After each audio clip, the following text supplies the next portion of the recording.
Happy New Year, y'all! Somehow we have made it to 2025. That number sounded made up back when I was a kid. And now I know a lot of you are kicking off your year with brand new resolutions, either for a new book you want to start or a book that you have been working on and putting off and working on and putting off. So today I want to share my number one secret tip for unstoppable writing momentum. And here's the bonus, it's really fun. Stay tuned.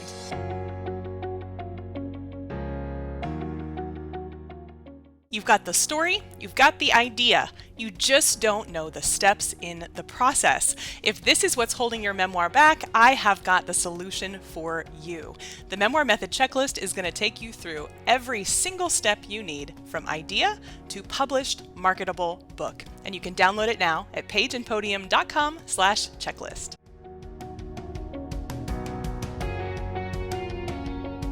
So as we are plowing into this new year, new you, new book, whatever your resolution has led you to, I want to share my number one most top tip on keeping your writing momentum. Now, this is something that I started working with way back when I was a professor. Big part of being a professor is that you are putting out writing all the time. I was very often working on multiple projects at multiple stages of the writing pipeline, and often I would have smaller projects plus a big book project on the side. Oh yeah, and of course I also was writing for my business at that time. So there was a lot going on, and what I learned is that the only way you are going to keep up your momentum, even when times get tough, is by celebrating every win. And that's what today's topic is about. I want to talk about first why it is so crucial to celebrate every win. Seriously, this is going to have the biggest payoff of any writing tip you have heard in a long time, I promise. And then I want to talk about some of the stages and steps that you should celebrate that I bet you're overlooking and thinking, that's not that big of a deal. So let's start by talking about why this is such an important thing that you need to do for your brain, for your book, and for your momentum. So first of all, I want to point out that I know a lot of folks get kind of in this YouTube area, and there is a lot of talk about writing tips that goes along with kind of what publishers want, what agents are looking for, how you're going to please your reader. That stuff is really important. But what I have learned over my years of writing is that the only way you are going to consistently keep up your writing efficiency and momentum and enjoyment is if you enjoy the process. So, do we need to keep our audience in mind as well as our own goals? Of course. Is it good to have your eye on a prize that's down the line, whether that's a traditional book deal, a really successful self-published book, or whatever it might be for you? Sure, all that stuff is really important. But if you cannot find a way to enjoy the process of writing, the whole thing is going to feel like such a slog. And unfortunately, once that book comes out, it's going to very quickly feel anticlimactic.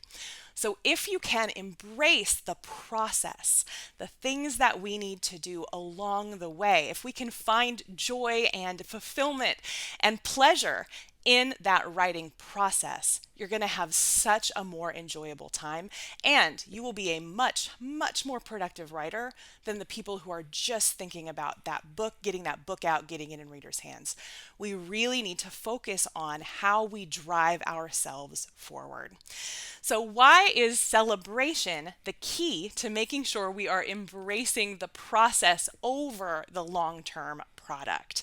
Well, neuropsychology, neuroscience tells us that we are truly creatures of habit, right down to our brain chemistry.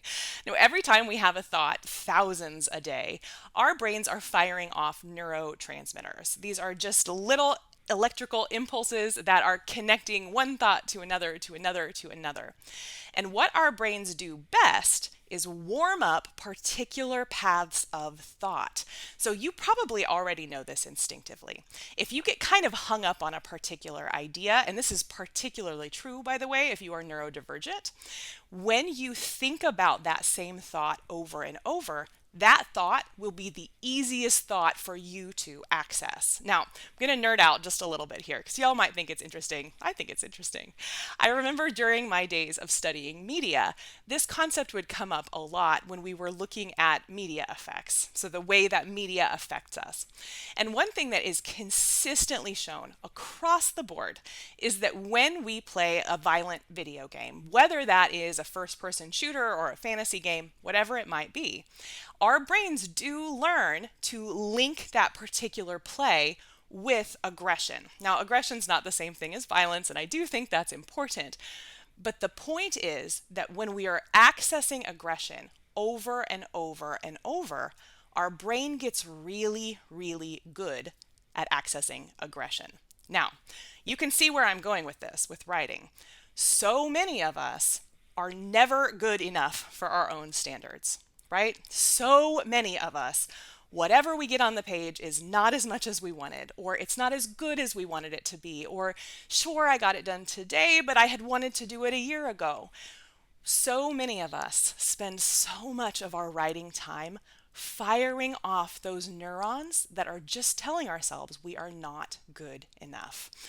Now, I do recommend that you give yourself some affirmations that you are a good writer. You are an author. I talk about that all the time because that is really important.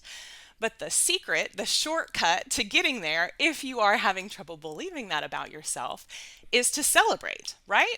When we celebrate, what usually happens is we are suddenly able to let go of so many of those negative thoughts.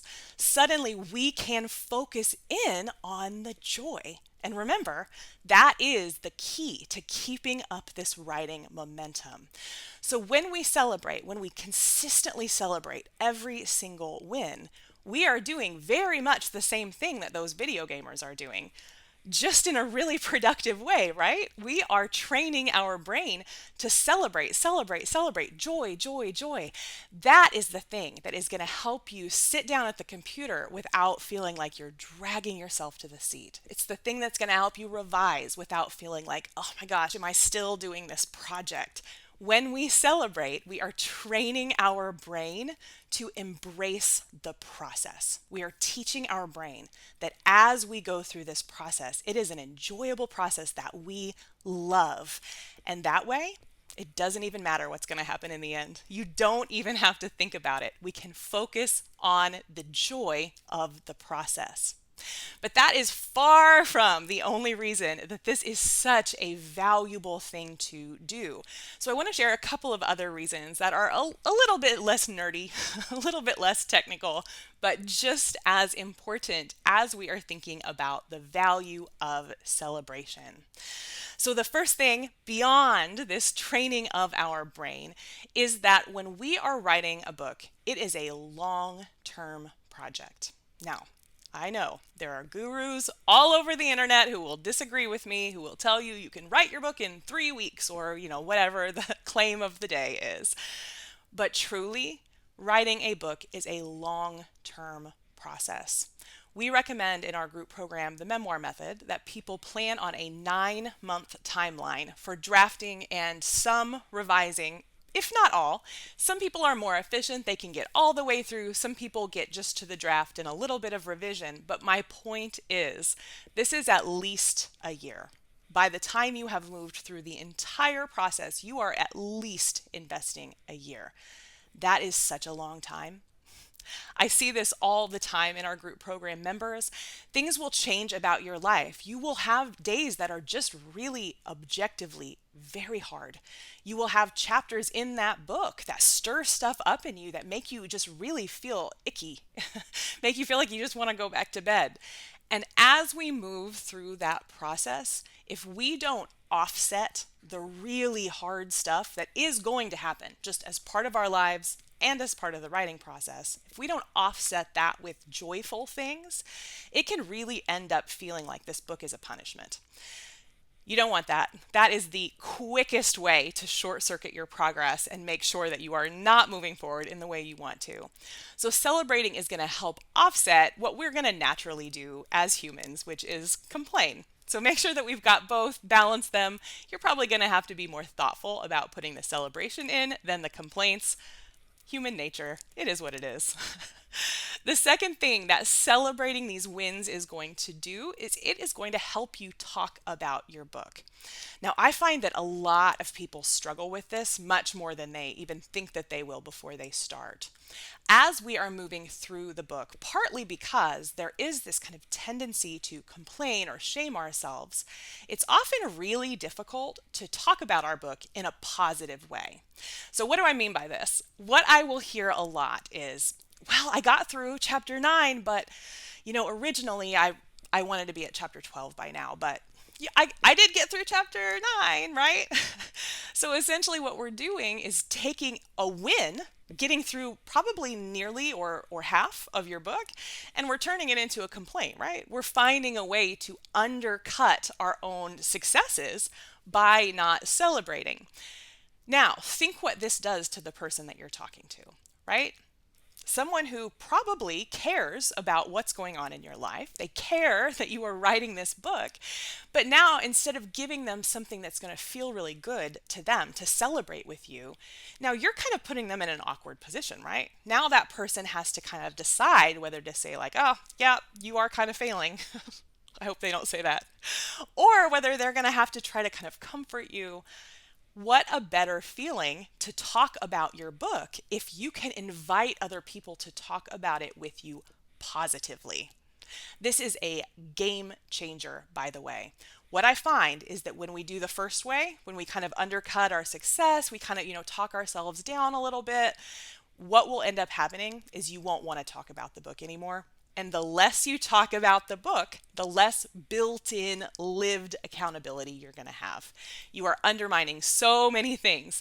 So if we focus on the celebration, we give ourselves permission to make those accountability conversations really positive, really enjoyable, and really an incentive for the people we're talking to check in with us and make sure we are making the progress we want to make. Now, the third reason is really similar to this, and that is that as you are celebrating, you are naturally marketing your book. Now, I talk about this all the time. There is such a tendency to hold back on your marketing plan. A lot of people will think, well, I can't start talking about my book. I don't even have a draft done yet. Or, sometimes then we'll have a draft and I'll say, well, I don't have a book contract yet. Or, well, I don't have the book out yet. There's always a reason to wait. And partly that's because it's kind of uncomfortable to kind of feel like we're bragging about our wins, right? Well, what I find is the framework of celebration is so intoxicating and inviting that other people want to join you in that. And that community aspect is really going to help you get people excited about your book in a way that never feels braggy, right? You're not bragging. You're just simply saying, hey, look at this little thing I did. It's kind of cool, right? And side benefit, when you are doing that, you are inspiring others to follow their dreams too. So many people want to write a book, but even beyond that, think of all the big long-term projects that just never get started because they're so daunting. When you are celebrating these little wins along the way, you are really giving people permission to feel like they can celebrate their little wins too, right? And what better way to get people excited about what you're going to be talking about this contribution of your ideas and your stories, if they can see that you have the confidence to really plug what you're working on, to really celebrate every single little thing, even if it might seem like not a very big deal. How intriguing. I want to read that book, right? So you are building a natural marketing campaign when you are publicly celebrating, whether on social media, in person with a group of friends, or even just in your home by yourself with your cats.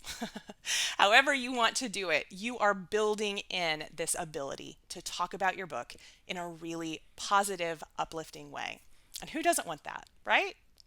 Okay, so I want to share some of the things that you should be celebrating as you move along the process. And I'm going to start with the very, very beginning because I suspect there are a fair number of you who are kicking off your book writing journey right now as we have headed into the new year.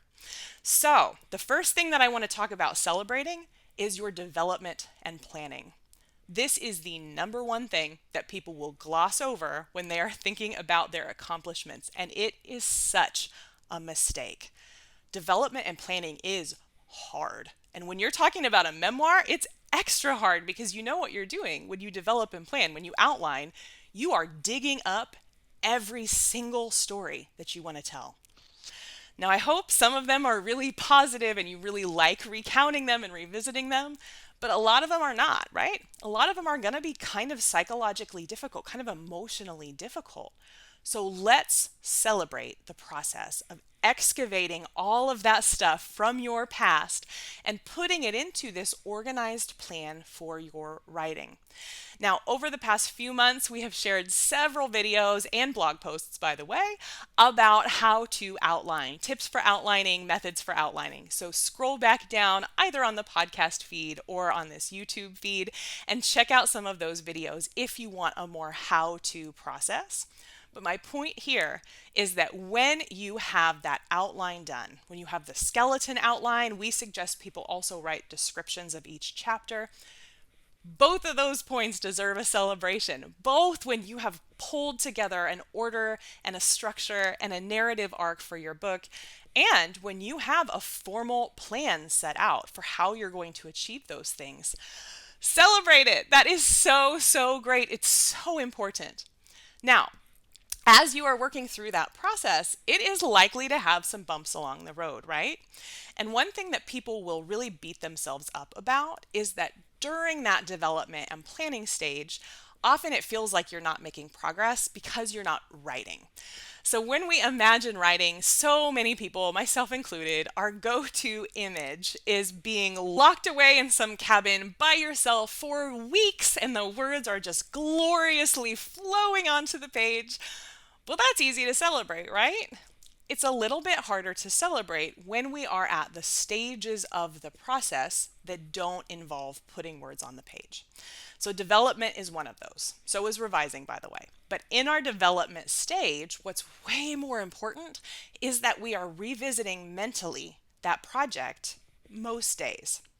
So you may not be an every single day writer when you get to the writing stage, but if you can set out a plan to just kind of think about your progress, think about your book, think about the themes, think about the messages, think about the stories, jot down some notes maybe.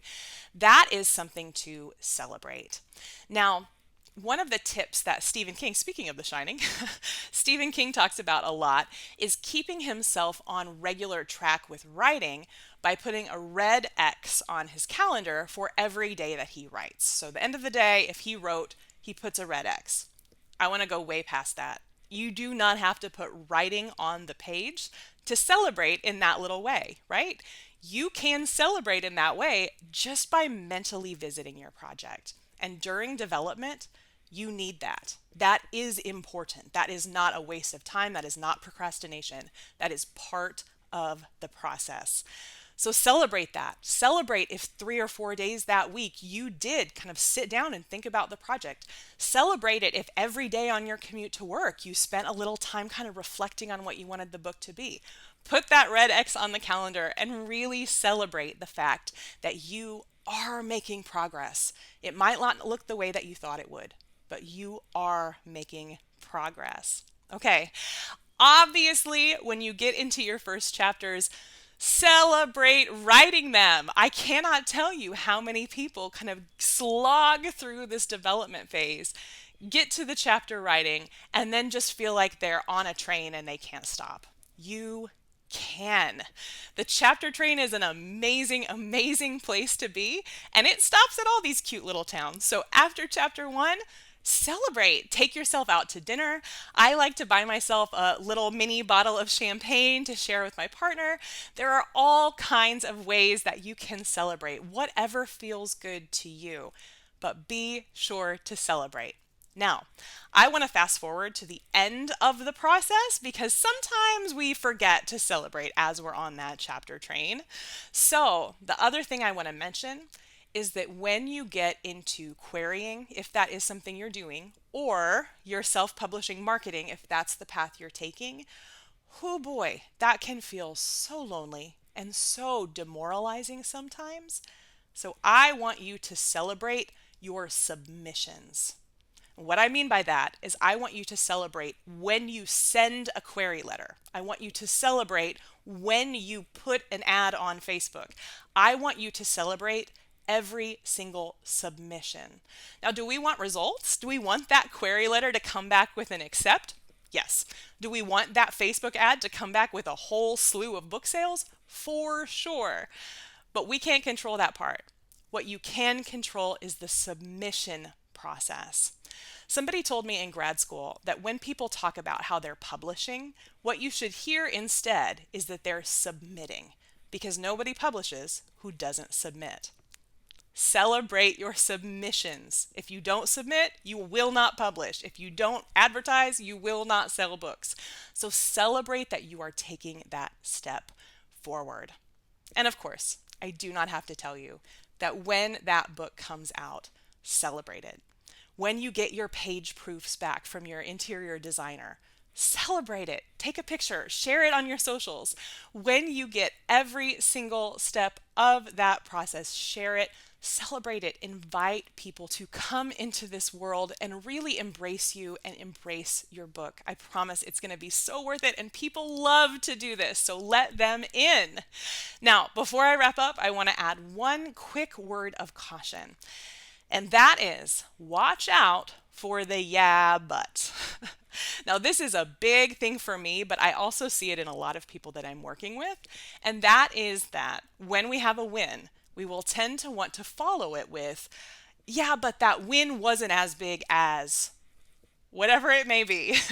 Maybe the win wasn't as big as what you wanted. Maybe the win wasn't as big as someone else's win. Maybe the win wasn't as big as it's going to be when you're through the process. Yeah, but I don't know, it's not that big of a deal. Do not do this. This is something that is happening because you have trained those neurotransmitters to do it. So every time you catch yourself doing that, knock it off.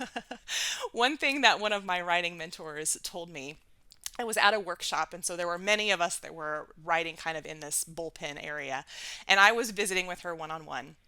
And I had just gotten an acceptance on an essay that I was pretty proud of it actually, but it wasn't maybe the best, most mainstream venue. The place that it was being published was not necessarily as impressive as what I might have hoped for. But it was still being published, and it was a big deal that it was being published because that is really hard to do, right? So I was kind of doing this like, yeah, but thing to my mentor. And she said, why don't you go downstairs to that bullpen and see if anybody else would rather have that essay? Maybe you can hand it off. And of course, I was like, absolutely not. First of all, I'm not handing off the space. But second of all, I know that this is an accomplishment. No way I'm going to go down to that bullpen of other people in that world I'm in and complain that my accomplishment wasn't good enough. No way, right? So when you catch yourself doing that, yeah, but, I want you to keep those very wise words in mind. Would others think that it's not that big of an accomplishment, or did they wish they were there with you? I bet it's the latter. So let's all celebrate. Let's all uplift each other. Let's give each other permission to celebrate these amazing things that we are doing. As you head into 2025, if I can help you get that story together, get that book out, or frankly, just celebrate some of your wins along the way, please reach out. I always love hearing from folks who are watching our videos, listening to our podcast, reading our newsletter. Write in, let me know what you'd like me to talk about this year. Write in, let me know how I can support you. I really want to hear from you. I'm so excited to add your book to my bookshelf. You can do it. Let's head into 2025. Happy writing.